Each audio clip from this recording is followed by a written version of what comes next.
특검의 수사기간을 연장하고 수사 인원을 늘리는 이른바 더 센 특검법이 국회 본회의를 통과하면서 특검 수사가 더욱 탄력을 받고 있는데요.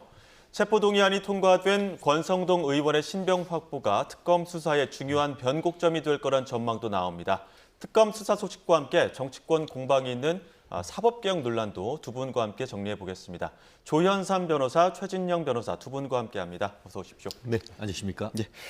자, 먼저 체포동의안이 통과된 권성동 의원, 모레인 16일에 구속영장 실질심사가 예정돼 있습니다. 일단 특검 쪽에서도 소환조사 바로 다음 날 영장 청구한 만큼 자신감 보이고 있는데 어떻게 될까요? 그렇습니다. 이번 주가 이른바 특검 슈퍼위크라고 해서 특검이 구속영장을 줄줄이 지금 청구를 하고 있습니다. 말씀드린 것처럼 국민의힘의 중진이라고 할 수 있는 권성동 전 원내대표, 권 의원에 대해서 지금 현재의 그 9월부터 국회 본회의가 지금 진행되고 있지 않습니까? 예. 그럼에도 불구하고 권성동 의원에 대해서 지금 그 구속영장을 청구를 했다라는 것은 그만큼 특검으로서는 구속영장 발부에 대한 자신감을 보낸 것이다라고 예측을 할 수 있을 것 같습니다. 다만 그럼에도 불구하고 현역 국회의원, 그것도 회기 중에 과연 법원이 구속영장을 발부할 것인지에 대해서는 단정하기 어렵다라는 견해도 만만치 않은 것 같은데요. 결국 관건은 권 의원에 대한 범죄 소명, 그러니까 그 한학자 통일교회 총재를 만나서 실질적으로 1억 원이나 되는 정치자금을 수수했는지에 대한 사실 자체를 얼만큼 소명했느냐, 이 부분이 가장 클 것 같습니다. 특히 지금 그 권성동 의원 같은 경우에는 내가 검사를 20년 했고 정치를 16년 가까이 내 평생을 사실상 이 사정기관과 그 어떻게 보면 정치를 해왔는데 이 돈을 수수할 만큼 어리석지 않다라고 하면서 죄를 자체를 지금 부인하고 있습니다. 그러면서 본인이 어떤 그 무고하다는 것에 대한 입증으로서 내가 현역 국회의원이지만 불체포 특권 포기하겠다라고 하면서 본인에 대한 어떤 그 국회 본회의에서 어떤 체포 동의안에 대해서 본인 스스로 어떻게 보면 찬성을 했지 않습니까?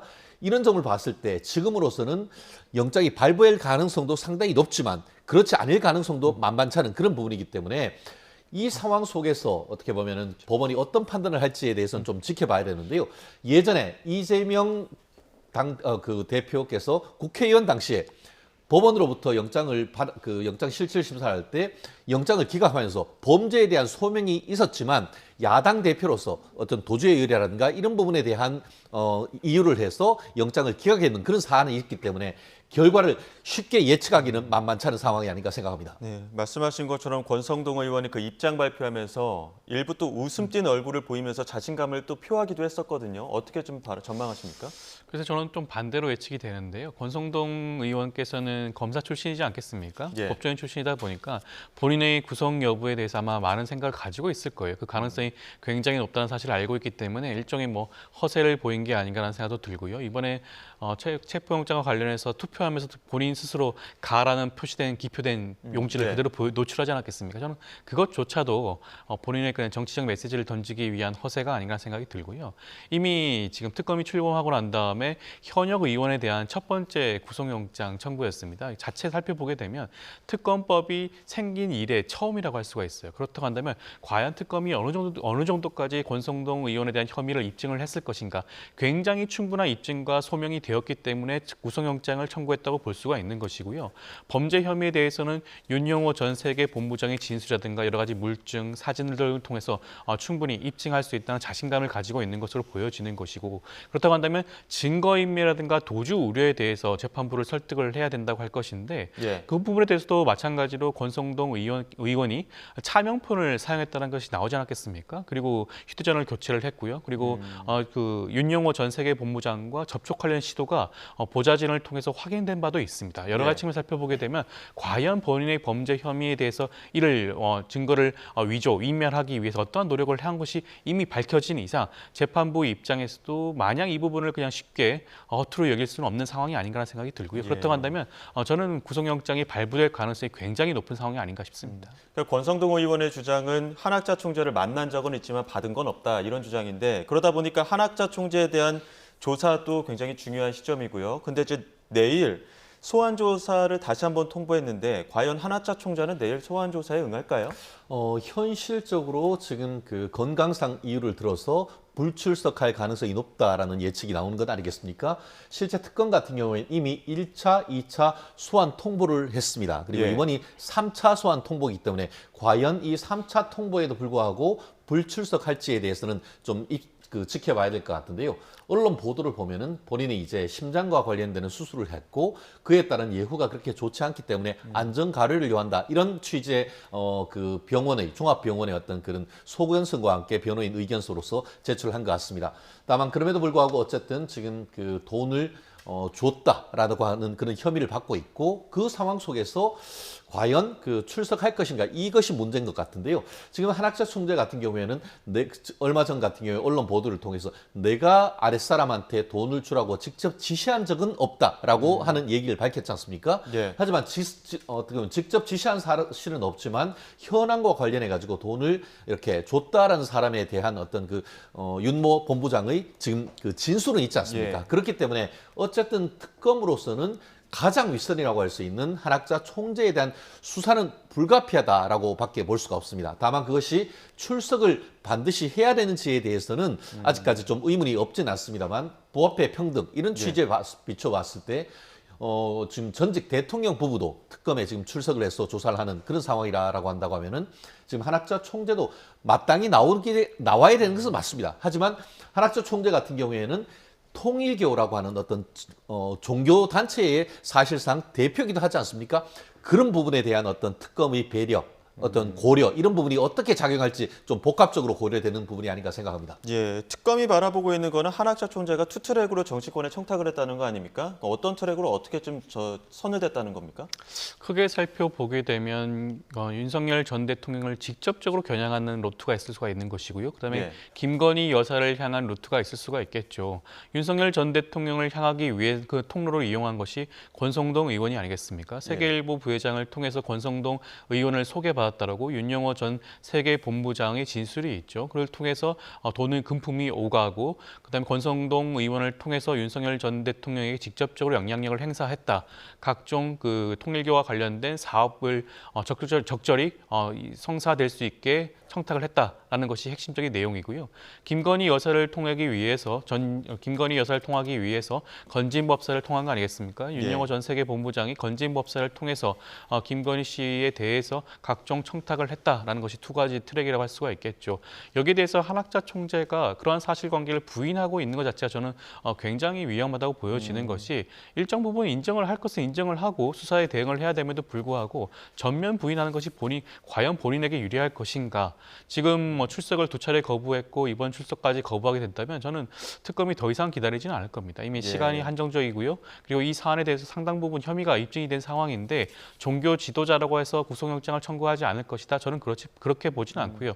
최근에도 손현보 목사가 구속된 경우가 있지 않겠습니까? 아마 저는 구속영장이 청구될 것인데 한학자 총재 입장에서 구속을 막는 것이 최선의 당면 과제였을 겁니다. 그렇다고 한다면 저는 아마 출석을 마냥 거부하지 못할 것으로 보여지고 오히려 출석을 해서 설령 그 진술 거부권을 행사한다고 하더라도 출석을 해서 진행을 하는 것이 본인의 구속을 막는 방편이 아닐까라는 아마 주위 변호인들의 그런 조언이 있지 않을까 생각이 들기 때문에 내일 출석 여부를 좀 지켜봐야 되지 않을까 싶습니다. 이우환 화백의 그림도 한번 이야기해 보겠습니다. 김상민 전 부장검사가 이 그림 김건희 씨 오빠에게 대리구매해 준 거다 이렇게 얘기했었는데 영장 청구한 거 보니까 수수자도 김건희 씨로 돼 있고 이거 김상민 전 검사가 청탁용으로 샀다 이렇게 보는 것 같더라고요. 그렇습니다. 사실 이 부분과 관련해서 적용 법조를 저 또한 유심하게 봤습니다. 실질적으로 이 사안 같은 경우에는 특검 같은 경우에는 실제로 이 사안과 관련해서 김 전 검사가 현직 검사로 있으면서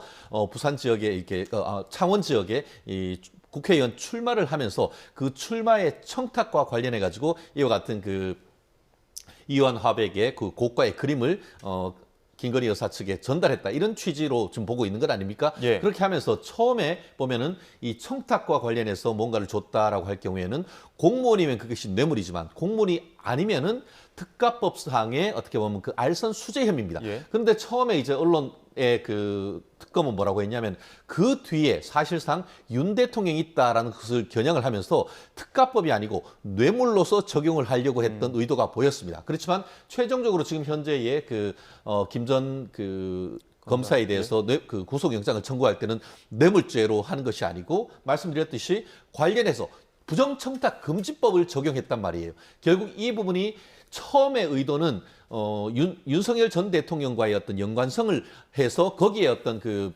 청탁이라 어떻게 보면 공천이라든가 아니면 그 이후에 있었던 국정원 어떤 이런 부분을 하려고 했는데 거기까지 나가지 못했다는 것을 있는데 과연 이것이 어떤 청탁 금지법을 해서 구속 사안인지에 대해서도 의문인 것이고 지금은 어땠습니까? 이것이 뭐 1억이 넘는 진품이다라고 했는데 특검에서 한국 최고의 권위를 자랑하는 화랑협회의 어떤 진품인지 여부를 문의를 했더니만 두 번에 걸쳐서 이것은 위작이다라고 하면서 김이 상당 부분 빠진 사항입니다. 그렇기 때문에 이 사안이 과연 진품인지 여부 이런 것을 떠나서 과연 구속 사안인지 자체에 대해서 저는 좀 의문이 드는 사항이다라고 말씀드립니다. 예, 이거 어떻게 봐야 됩니까?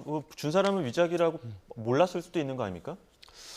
일단 그 뇌물의 가치를 판단하는 우리 대법원의 입장을 살펴보게 되면 실제 가치를 보게 됩니다. 객관적인 가치를 살펴보기 때문에 그 뇌물을 만약에 이와 같은 현물로 제공을 했다고 한다면 그 제공된 현물의 그런 가치를 살펴볼 수밖에 없는 부분이고요. 일단 특검팀 입장에서 아마 많이 당혹스러운 부분은 분명히 있었을 겁니다. 당연히 이것이 위작이 아니라 진품이라는 전제하에 관련된 수사를 진행했을 것으로 보여지는데 만약 가품으로 최종적인 판단을 받는다고 한다면 그 처벌의 정도도 굉장히 낮아질 수밖에 없는 부분이고요. 예. 그렇다고 한다면 아마 말씀하신 것처럼 김상민 전 검사에 대한 구속영장 발부의 그런 수준도 아마 재판부가 이것을 만약에 이것이 범죄 혐의가 인정이 된다고 하더라도 구속을 할 정도의 그 범죄 혐의가 중대한 것인지 그다음에 도주 우려라든가 증거인멸의 우려가 있는 것이 살펴볼 수밖에 없는 부분이고요. 보통 도주 우려라든가 증거인멸의 우려의 경우에는 그 범죄의 그런 처벌 정도가 강할수록 그런 가능성이 높다고 보는 것이 일반적이라고 할 수가 있겠습니다. 그렇다고 한다면 과연 범죄 혐의가 제대로 입증이 된 것뿐만 아니라 그 처벌의 정도가 높은지도 함께 아마 재판부가 살펴보지 않을까 싶고 그 예. 결과를 한번 따져봐야 되지 않을까 싶습니다. 내란 특검 이야기도 해보겠습니다. 내란 특검 한동훈 전 대표 그 참고인 소환 조사했는데 안 나와서 이제 법원 초교로 기소전 증인 신분 하게 해달라고 했고 법원도 받아들이지 않았습니까? 이거 한동훈 대표 의무 강제 조항이 있는 거 아닙니까? 사실 이 부분은 특검이 한동훈 전 대표를 피의자로 보는 것이 아니고 참고인인데 참고인으로 나와달라라고 하는데 안 나오니까 그러면은 이게 검찰로서는 참고인을 뭐 구속을 하거나 할 수는 없으니까 그러면은 기소 전에 증거를 확보하는 절차로서 증거 보존 절차를 해서 법원에 우리가 불러서 조사하는 대신에 법원에서 나와서 증인하고 할 수 있도록 해달라는 예, 그 예. 절차를 하는 것이죠. 예. 결국 우회적인 절차. 예. 강제적으로 할 수 있으면 피의자로서 왜 안 나와 하면서 체포영장을 발부하겠죠. 그런 사안은 아니라는 것을 국민들께 먼저 말씀드리고요. 다만 이 부분에 있어가지고 지금 참고인으로 나와달라고 하는데 제가 왜 나가죠? 이미 벌써 언론 통해서 내가 할 말 다 했던 것이고 각종 책이나 이런 것을 통해서 내가 할 수 있는 건 다 했는데 굳이 특검에 나가서 얘기할 필요가 없습니다. 라고 얘기를 하니까 특검 같은 경우에는 반드시 나와야 된다라고 해서 기소전 그 증거 보존 절차를 예. 법원에 청구를 했는 건 아닙니까?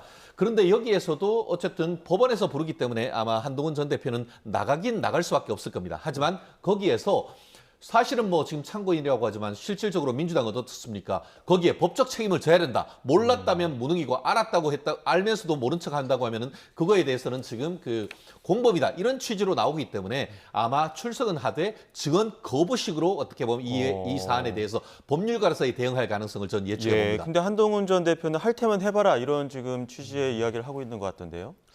저는 한동훈 전 대표가 법정에 출석을 할 뿐만 아니라 그래도 진술을 할 필요성이 있지 않나라는 생각이 드는 것이 뭐 본인이 쓴 책에 다 내용이 담겨 있다고 하지만 그것과 법정에서 하는 진술의 그런 증명력과 신빙성은 전혀 다른 별개의 문제입니다. 그렇기 때문에 그 부분도 함께 충분히 알고 있는 전직 검사 출신이라고 한다면 그 부분에 대해서 충분히 법정에서 진술을 하는 것이 저는 온당하고 적절하다고 보여지는 것이고요. 예. 본인 스스로 계엄 해제 과정에서 적극적인 역할을 했다고 어필하고 있지 않겠습니까? 그런 부분들을 더욱더 확실하게 하고 계엄 해제 표결을 방해했던 세력들에 대해서 단죄하기 위해서라면 본인이 적극적으로 법정에서 진술할 필요성이 분명히 있다. 그것을 하는 것이 추후에 한동훈 전 대표의 그런 정치인으로서의 그런 향후 그런 진로에도 큰 영향을 미칠 그런 모습이 아닌가 생각이 듭니다. 한동훈 전 대표한테 기대하는 모습 자체는 적어도 계엄에 대해서만큼은 국민의힘 내부에서 계엄을 적극적으로 반대하고 탄핵을 찬성했던 그러한 정치인으로 기억을 하고 있는데 그것을 더욱더 확신을 주기 위해서라면 그러한 모습을 보여주는 것이 더욱더 적절하지 않을까 싶습니다. 예, 국민의힘 당내 이야기도 조금 해보겠습니다. 이게 워낙에 그 특검별로 수사별로 이렇게 의원들을 향한 압박이 좀 있다 보니까 장외투쟁을 시사하는 듯한 발언들도 꽤 있었고요. 또 오늘은 장동혁 대표가 그 소년보 목사가 있는 부산 세계로 교회를 예배에 좀 참석을 했거든요. 이건 어떤 움직임으로 해석해야 됩니까? 그렇습니다. 사실 그 좀 전에 통일교라든가 아니면 뭐 건진법사나 이런 부분은 기성교단에서 어떻게 보면은 그 이단 논란이 있고 하지만 지금 소년보 목사님이 그 구속된 소년보 목사님이 그 심우하시는 세계로 교회 같은 경우에는 정통교단, 대한예수교 장로회 고신 정통교단의 목사님이란 말이에요. 그런데 지금 이 부분과 관련해 가지고 대한민국의 어떤 그 목사가 정치적 발언을 했다고 해서 구속영장 청구를 했다는 사안은 저는 처음 듣는 것 같습니다. 사실 손현보 목사님 같은 경우에는 지난 어떻게 보면 탄핵 과정에서 탄핵을 반대하고 세이브 코리아라고 해서 윤석열 대통령의 무고함, 특히 탄핵을 기각시켜야 된다는 가장 큰 어떤 모임을 했던 거에 리더 역할을 했던 건 아니겠습니까? 예. 그리고 그렇기 때문에 어떻게 보면 이번 사안 같은 경우에는 특히 그 기독교, 오늘 일요일입니다만 기독교 예배를 드리는 그 상황 속에서 그 부산에 있는 상당히 큰 세계로 교회 지금 당회자 목사가 공석이 됐단 말이에요. 그 자리에 지금 그 국민의힘 당대표와 또 정책위 의장이 같이 예배에 참석을 해서 이 사안이 종교의 자유, 표현의 자유 이 부분에 대한 메시지를 강하게 날렸다라고 저는 생각을 하는데요. 사실 실질적으로 지금 이 현 상황 같은 경우에 특히 지금 이따 얘기하겠습니다만 미국에서 지난번에 트럼프 대통령이 이재명 대통령과의 만나기 3시간 전에 본인의 소셜미디어에 뭐라고 했습니까?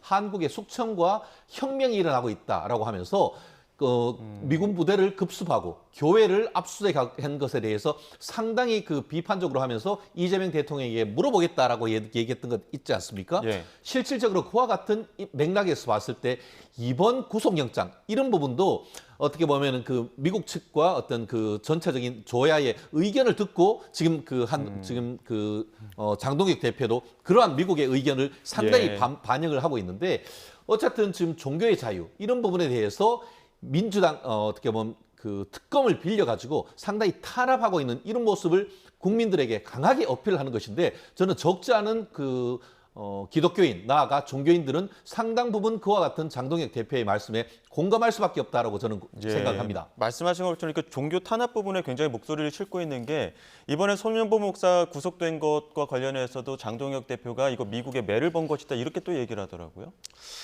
글쎄요. 저는 장동혁 대표가 어떻게 보면 좀 갈팡질팡한 행보를 보여주는 게 아닌가 싶은 것이 사실 지난 전당대회에서는 표를 얻기 위해서라면 많은 진영의 그런 지지를 얻기 위해서 그런 행보를 할 수가 있겠죠. 극우 아스팔트 세력도 끌어안는 그런 모습을 보였을 수는 있을 겁니다. 물론 용납할 수 없고 수긍할 수 없는 내용이긴 하지만 그렇다고 하더라도 이제 당대표가 되지 않았겠습니까? 국민의힘을 재건하기 위해서라면 어떠한 길을 가야 하는지를 본인 스스로 잘 알고 있기 때문에 지난번 여러 가지 극우 아스팔트 세력과 절연하려는 듯한 거리를 두는 듯한 그런 모습도 보여줬었는데 저는 다시 돌아가고 있는 것 같아요.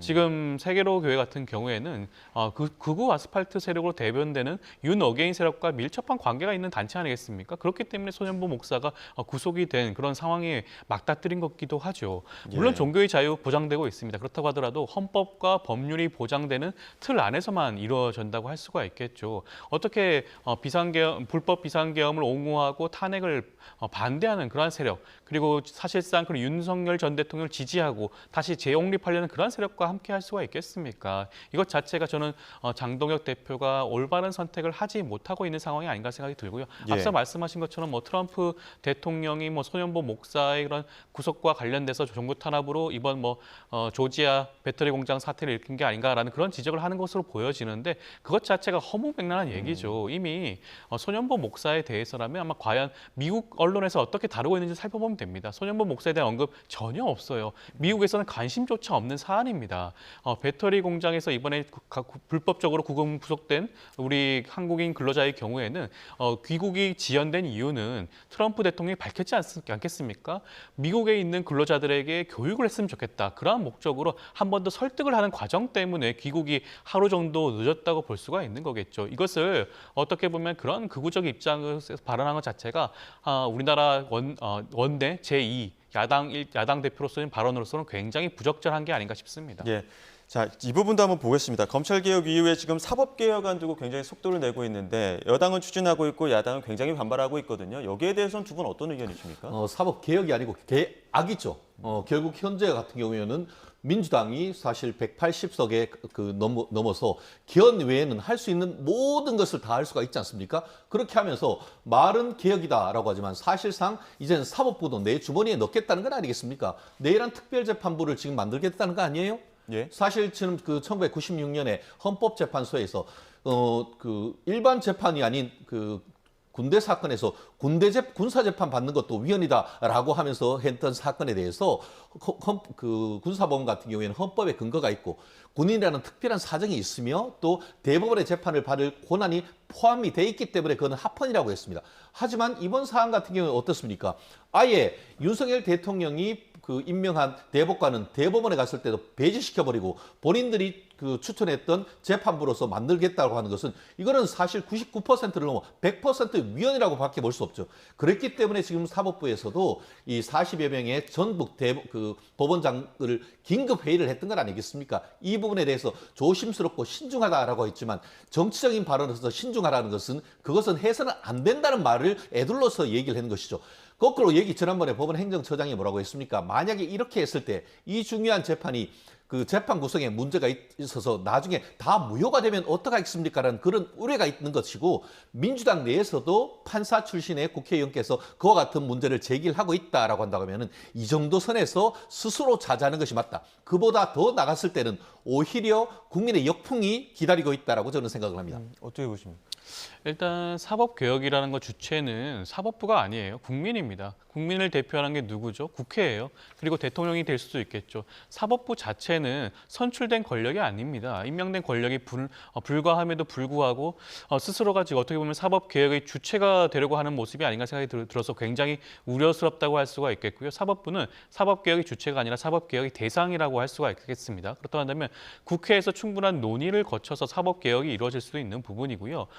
여러 가지 대법관 증언이라든가 이런 부분들을 살펴보게 되면 그것조차는 과거 예전부터 사법부에서 요구했던 부분이기도 해요. 지금 대법원 사건이 얼마나 많습니까? 1인당 대법관 수 2023년 사법연간에 따른다고 한다면 대법관 1인당 한 1년 동안 사건 수가 3,000건이 넘는다고 해요. 제대로 된 재판이 이루어지는 거 맞습니까? 그 기록 다 살펴보고 판단하는 거 맞나요? 저 역시 변호사긴 하지만 상고심의 경우에는 사실상 허울뿐인 그런 재판 진행이 아닌가 생각이 드는 경우가 굉장히 많습니다. 실질적으로 사법 서비스를 국민들에게 제대로 제공하기 위해서라면 이러한 대법관 증언을 포함한 여러 가지 사법개혁 당연히 필요한 문제라고 할 수가 있겠고요. 그리고 내란 전담 재판부에 관해서도 불만을 표시하고 있는데 우리 헌법 사항 중에 대법원과 각급 법원의 그런 조직은 법률로 정한다고 정해져 있어요. 법률 누가 정하나요? 국회가 정하는 겁니다. 국회가 지금 법률로서 각급 법원에다가 내란 전담 재판부를 만들겠다고 하는 것뿐이에요. 별도의 사법부가 통제하지 않는 사법부 바깥에 그런 법원을 만든다는 게 아닙니다. 사법부 내에 하나의 재판부를 만들겠다는 거예요. 민사 전담 재판부, 형사 전담 재판부와 같은 내란 전담 재판부를 만들겠다는 것이 이번 법률의 그런 핵심적인 내용이라고 할 수가 있겠고요. 여기에 대해서 어떻게 위헌 논란이 나올 수가 있는 자체가 저는 좀 의문스럽다고 할 수가 있겠습니다. 예, 알겠습니다. 여기까지 듣겠습니다. 지금까지 조현삼 변호사, 최진영 변호사 두 분과 함께했습니다. 고맙습니다.